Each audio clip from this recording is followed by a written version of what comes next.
On the day the bell tolls for Howard Baker, the eulogies and tributes ring out for a man whose lifelong accomplishments could fill a museum. And they do, at the Museum of Scott County. Chronicle some of his life and some of his accomplishments. Scott High School teacher Gary Sexton and his students take care of all the Baker exhibits. This picture right here is one of my favorite photographs we have of the center. He's on Air Force One. He was Ronald Reagan's chief of staff, so he was the guy in charge of making the schedule for the most powerful man in the world. And Baker was more than a historical figure. He was a student of history and was proud of Tennessee's place in it. USS Tennessee namesake carrying on even today, absolutely. Baker was instrumental in naming a nuclear submarine the USS Tennessee.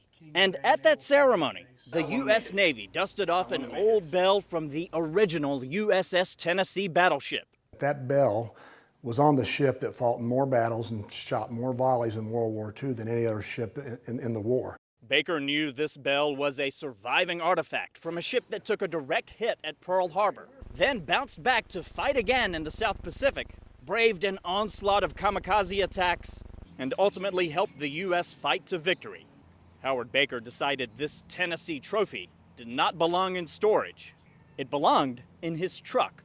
When the christening was over, he asked one of his fellow Scott Countyans who escorted him up there to get that bell loaded on his truck and get it back to Scott County instead of taking it back to the naval base where it was being stored. Basically stole the bell is what he really did.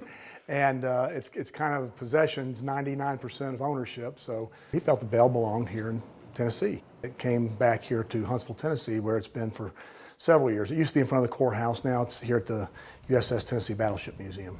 When the military figured out the bell was AWOL in Tennessee, the Navy graciously let it stay here, in the hometown of Howard Baker, a man whose place in history and desire to bring that history back home rings true in life and will continue to ring true long after his death.